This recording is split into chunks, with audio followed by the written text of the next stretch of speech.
పూర్వం కృతయుగంలో ఎటువంటి శుభచిహ్నాలు ఉండేవో అటువంటి చిహ్నాలన్నీ ఇప్పుడు శ్రీకృష్ణుడి సన్నిధి వల్ల మధురానగరంలో కనబడసాగాయి. శ్రీకృష్ణ బలరాములు ఇద్దరూ వేరే భవనాలు తీసుకోలేదు. వసుదేవుడి భవనంలోనే నివసిస్తూ ఊరంతా యథేచ్ఛంగా సంచరిస్తూ ఊరికి దగ్గరలో ఉన్నటువంటి రైవత పర్వతం మీద యమునా నదిలోనూ యథేచ్ఛంగా విహరించసాగారు. ఈ విధంగా యవనంలోకి ప్రవేశించిన శ్రీకృష్ణ బలరాములు మధురానగరంలో విహరిస్తూ ఉండగా కంసుని భార్యలలో ప్రధాన భార్యలైనటువంటి అస్థి, ప్రాప్తి అనే వారిద్దరూ తమ పుట్టిల్లైనటువంటి జరాసంధ నగరానికి వెళ్ళిపోయారు. పూర్వం కంసుడు జరాసంధుణ్ణి ఓడించినప్పుడు జరాసంధుడు కంసుడితో సంధిని కోరి తన కూతుళ్ళైన అస్థి, ప్రాప్తి అనే వారిని అతనికిచ్చి వివాహం చేశాడు. ఆ విధంగా జరాసంధుడితో సంధి కుదిరాక కంసుడికి గర్వం మరింత పెరిగిపోయింది. దాంతో అతడు తన తండ్రి అయినటువంటి ఉగ్రసేనుణ్ణి చెరసాలలో పడేసి తనను తానే మధురానగరానికి రాజుగా ప్రకటించేసేసుకున్నాడు. తన తండ్రి ఉగ్రసేనుని అట్లా పడేశాడు. ఆ విధంగా మహారాజ వైభోగాలను అనుభవించినటువంటి అస్థి ప్రాప్తులకు ఇప్పుడు మధురా రాజ్యంలో ప్రత్యేక మర్యాదలు లేకుండా పోయాయి. ఇప్పుడు మళ్ళీ ఉగ్రసేనుడు రాజు అయ్యాడు కదా. అస్థి ప్రాప్తులు దీన్ని సహించలేక పుట్టింటికి వెళ్ళిపోయి తండ్రికి తమ కట్టాలన్నీ చెప్పుకున్నారు. ఉగ్రసేనుడి వెనకాల శ్రీకృష్ణ బలరాములు ఉన్నారనే విషయాన్ని, వారి పరాక్రమ విశేషాలను కూడా వాళ్ళు తమ తండ్రికి వివరంగా చెప్పారు.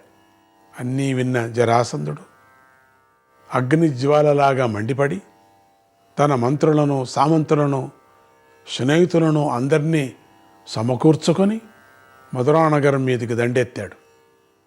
ఆనాడు జరాసంధుడి వెంట వచ్చిన వారిలో అనేక మంది ప్రముఖులు ఉన్నారు.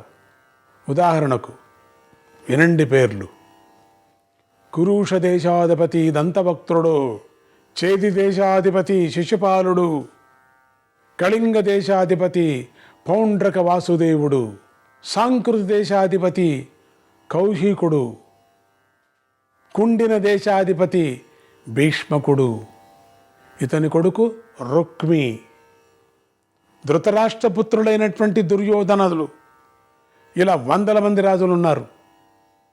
వీళ్ళంతా కలిసి మధురను ముట్టడించి శూరసేను అనబడేటువంటి సమీప దేశాన్ని తమ ప్రధాన స్థానంగా పెట్టుకొని తమ సైన్యాలకు కావలసిన రకరకాల ఆయుధాలు, ధాన్యాలు, తమ గుర్రాలను, ఏనుగులు, కావలసిన తృణాలు మొదలైన సాంబారాలన్నీ అక్కడే నిల్వ చేసుకొని మధురలోని వారెవరూ కూడా బయటికి వెళ్లకుండా కట్టుదిట్టమైన ఏర్పాట్లు చేశారు. అక్కడ మధురానగరంలో ఈ ముట్టడి వార్త పెద్ద కల్లోలాన్ని రేపింది. లోపల ఉన్న యదువీరులు కోట సంరక్షణ కోసం ఏర్పాట్లంతా ప్రారంభం చేసుకున్నారు, సంరక్షణ చేసుకుంటున్నారు. ఈ నగరంలోని ప్రధాన వీరులు కొంతమంది శ్రీకృష్ణుడు వెంటబెట్టుకొని కోట బురుజుల మీదికి ఎక్కి శత్రు సైన్యం ఎంత ఉన్నది, వారిలో ఏ ఏ రాజులు ఉన్నారు మొదలైనట్టు పరిశీలించడం ప్రారంభించారు. వచ్చేసారులేండి. ఆ పరిశీలన జరుగుతూ ఉండగా శత్రుసేన సముద్రాన్ని పరిశీలించిన శ్రీకృష్ణుడు చిరునవ్వులు నవ్వుతూ అన్నగారితో అన్నాడు: అన్నా బలరామా, ఈ జరాసంధ మహారాజు మన యుద్ధ సామర్థ్యానికి ఒరిపిడి రాయి వంటివాడు కదా, మనకు ప్రప్రథమైనటువంటి యుద్ధాతిథి కదా. ఈ రాజులంతా సరైన సమయానికే వచ్చారు. దేవతలు తమ కార్యసిద్ధి కోసం తొందరపడుతున్నారు. అందుకే వీరందరూ ఇంత త్వరగా యుద్ధానికి వచ్చేశారు. ఈ యుద్ధంలో తక్కిన వీరులంతా తలో పక్కకు వెళ్ళినా మనం ఇద్దరం కలిసే ఉందాం అని అన్నాడు.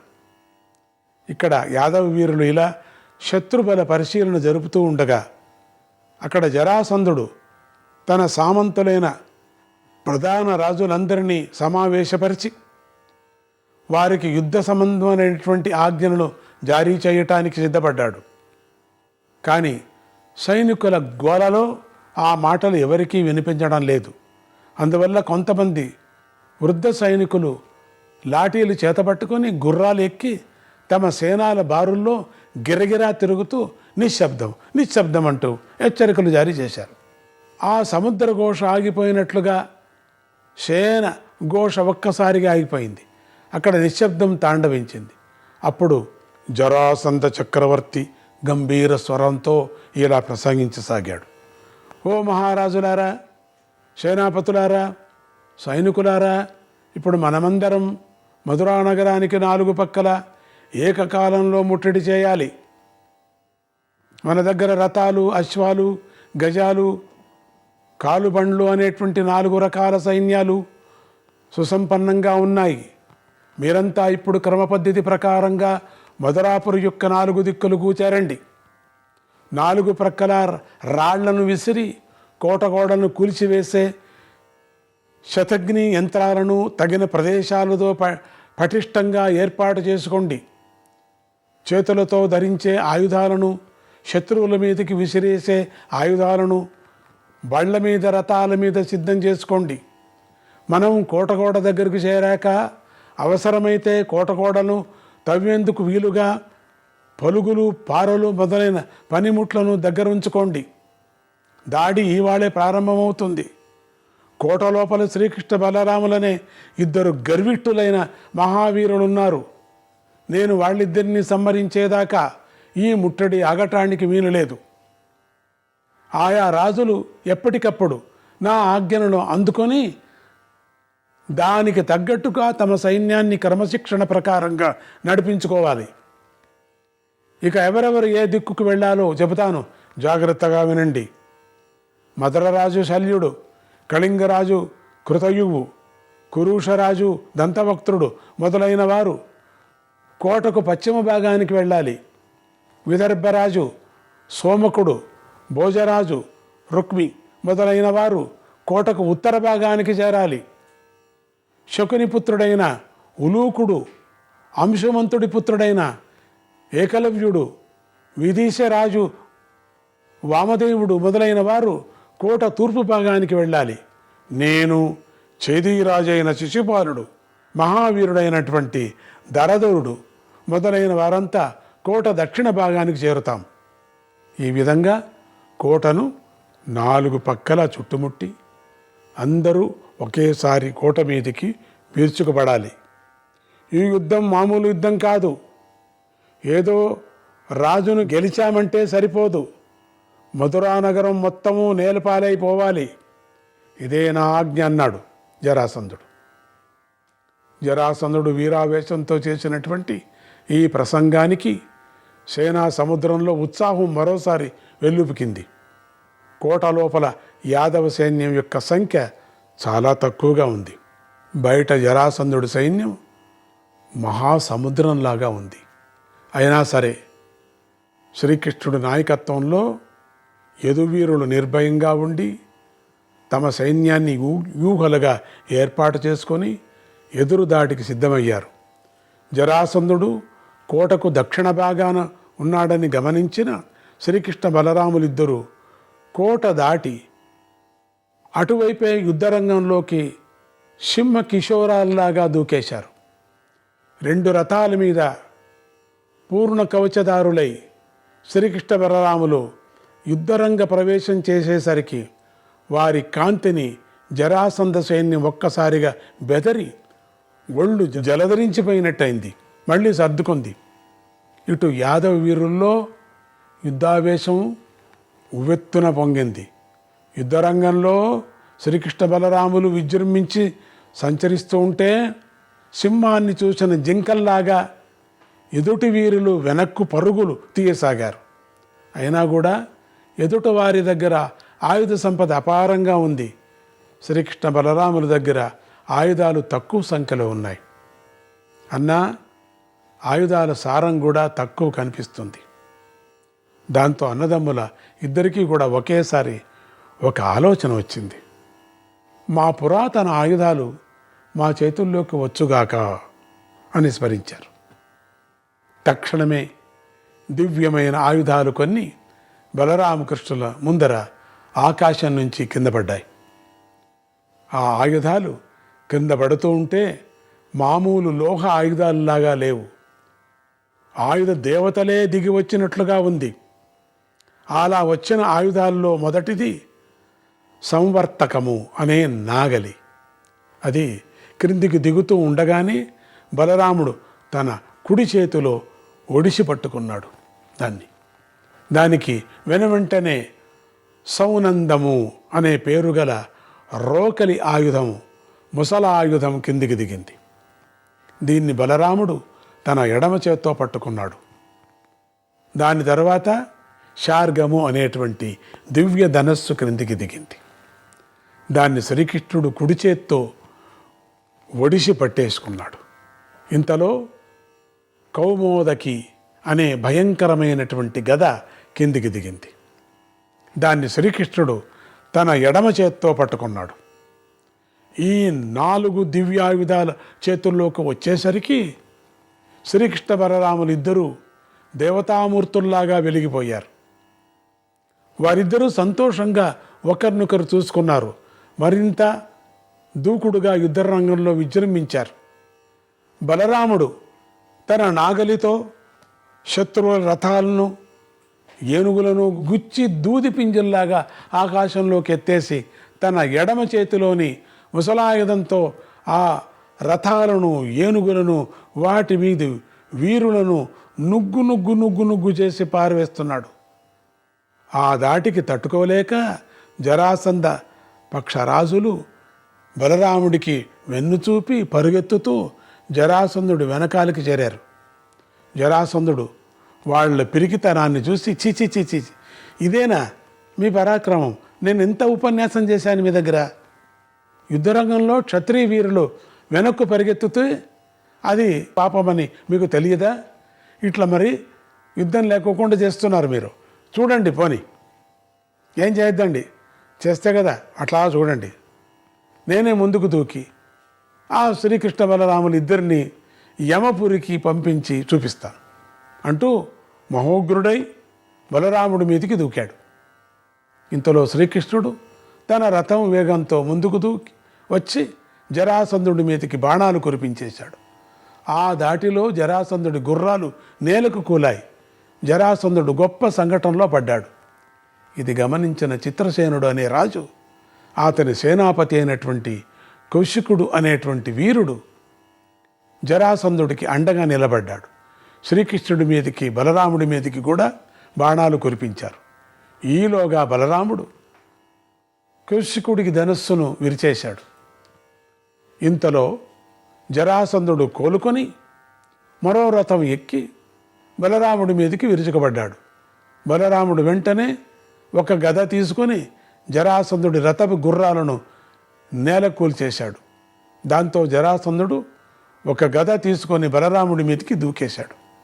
బలరాముడున్నాడు, తన రోకలి ఆయుధం తీసుకున్నాడు, ఎదురుదాడి చేశాడు. ఇదే సమయంలో కోటకు మిగిలిన 3 దిక్కుల్లోనూ కూడా ఘోర యుద్ధం కొనసాగింది. అప్పుడు బలరాముడు జరాసంధుడి మీదికి విరుచుకుపడ్డటల్లా జరాసంధుడి అనుయాయుల్లో ఎవరో ఒకరు ఏనుగులతోనూ గుర్రాలతోనూ అడ్డంగా దూకి జరాసంధుడికి అండగా నిలుస్తున్నారు. బలరాముడు ఒంటరిగా పోరాడుతున్నాడు. ఈ విధంగా 27 రోజులు యుద్ధం జరిగింది. 27వ రోజున జరాసంధ బలరాములు ఇద్దరూ సరాసరి ఒకరినొకరు ఎదురుపడి గదా యుద్ధంలోకి ప్రవేశించారు. మరో ప్రక్క శ్రీకృష్ణుడు రుక్మి మొదలైన వీరులతో బాణయుద్ధం చేస్తున్నాడు. ఒక దశలో జరాసంధ బలరాములు గదాయుద్ధం ఏ స్థాయికి చేరిందంటే ఆకాశంలో గంధర్వాది దేవతగణాలు గుమిగూడి ఆ యుద్ధాన్ని పరిశీలించసాగారు. ఇటు నేల మీద వీరుల్లో కూడా చాలామంది బలరామ జరాసంధుల గదాయుద్ధ నైపుణ్యానికి ఆశ్చర్యపోతూ తాము యుద్ధాలను ఆపి వారి యుద్ధాన్ని పరికించసాగారు. అందరూ కూడా చూస్తున్నారట. ఒక దశలో బలరాముడి ముసలాయుధం సరాసరి జరాసంధుడి తల మీద పడబోయింది. అది పడే అంటే జరాసంధుడి శిరస్సు 1000 ముక్కలై ఉండేది. కానీ ఇంతలో ఆకాశంలోంచి దేవవాణి ఒకటి అందరికీ వినిపించేటట్టుగా ఉచ్చస్వరంతో, రామా, వీడిని చంపవలసింది నువ్వు కాదు, ఈ జరాసంధుడికి ఎక్కువ ఆయుర్దాయం మిగిలి లేదు, నువ్వే తొందరపడకు అని పలికింది. ఆ మాటలు వినేసరికి అంత ఆవేశంలో ఉన్నటువంటి బలరాముడు పక్కకి దూకేశాడు. జరాసంధుడు బ్రతికి బయటపడ్డాడు. కానీ ఆకాశవాణి వాక్కులను విని అతని మనస్సు వికలమైపోయింది, ఆశ్చర్యమైంది. ఇది ఏంటి, ఈ సమయంలో ఆకాశవాణి ఏమిటి? ఈలోగా ఈ పక్షంలోనూ ఆ పక్షంలోనూ ఉన్న వృద్ధ వీరులు అక్కడికి చేరి బలరామ జరాసంధుల యుద్ధాన్ని ఆపేశారు. ఈలోగా సూర్యాస్తమయం అయిపోయింది. జరాసంధుడు వికల మనస్కుడై తన సైనికులందరినీ వెనక్కు మరలిపొమ్మని ఆజ్ఞాపించేశాడు. అలా శత్రు సైన్యాలు ఉపసంహరించడం ప్రారంభించేసరికి శ్రీకృష్ణ బలరాముల చేతుల్లో ఉన్నటువంటి దివ్యాయుధాలు మళ్ళీ ఆకాశంలోకి వెళ్ళి మాయమైపోయాయి. ఇక్కడ ఉండటానికి వీల్లేదు, మళ్ళీ అక్కడికి వెళ్ళిపోయాయి. జరాసంధుడికి 20 అక్షోహిణుల సైన్యం, దానితో పోలిస్తే యాదవుల సైన్యం చాలా చిన్నది. 20 అక్షోహిణులంట. మనము కౌరవ సైన్యం అంతా అనుకున్నాం, ఆ యుద్ధం కదా అనుకున్నప్పుడు ఎంత, 18 అనుకున్నాం. ఇదెంత, 20. ఓహోహో, ఎంత పెద్దది. ఈ సమయంలో యాదవుల సైన్యం ఎంత ఉంటుందంటే చిన్నది. అయినా సరే శ్రీకృష్ణ బలరాముల యొక్క బలం వల్ల యాదవులే గెలిచినట్లయింది. ఎందుకంటే ఆయన వెళ్ళిపోయాడు కదా, పరిగెత్తిపోయాడు. కానీ యాదవులు శత్రువులు వెంటబడి తరుముకుంటూ శత్రువులు పారిపోయేదాకా చాలనుకొని కోట లోపలికి వచ్చేశారు.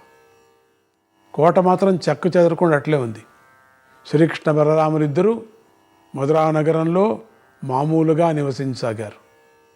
వెనక్కి వెళ్ళిన మగధ దేశాధిపతి జరాసంధుడు మౌనంగా ఉండిపోదలుచుకున్నాడు. కానీ అతని కూతుళ్ళు, కంసుడి భార్యలు అతన్ని ఊరుకోనివ్వలేదు. ఊరికే ఉండిపోవాలనుకున్నాడు. ఎందుకు వచ్చిందిలే తాపత్రయమో, వాళ్ళిద్దరూ ఉన్నారు, మనం మంచిది ఏదో రాజులుగా ఉండి అట్లా పోదాంలే అనుకున్నాడు జరాసంధుడు. కానీ వీళ్ళు ఉండలేకపోతున్నారే, వీళ్ళు కూతుళ్ళు, వాళ్ళు పోరు తట్టుకోలేకపోయాడు. యుద్ధం చేసి తీరవలసిందే అని కాళ్ల కింద నిప్పులు పోసినట్లుగా పోరు పెట్టసాగారు ఈ కూతుళ్ళు.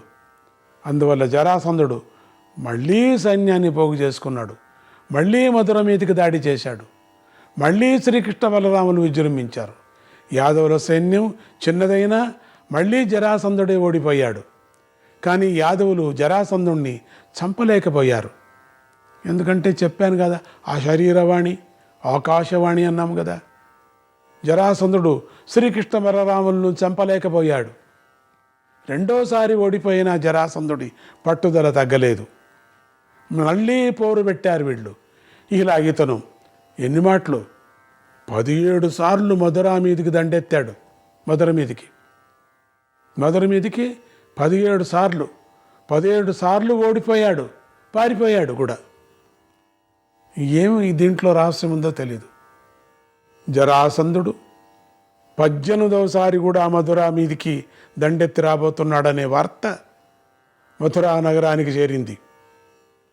అప్పటికి శ్రీకృష్ణ బలరాములు కూడా తమ యవనానికి తగిన రూప సౌందర్యాలతో మెరిసిపోతున్నారు. ఆహా! కానీ జరాసంధుడు మళ్ళీ యుద్ధానికి వస్తున్నాడనేసరికి యాదవులందరికీ గుండెల్లో గుబులు మొదలైంది. నారాయణ నారాయణ, హరే కృష్ణ.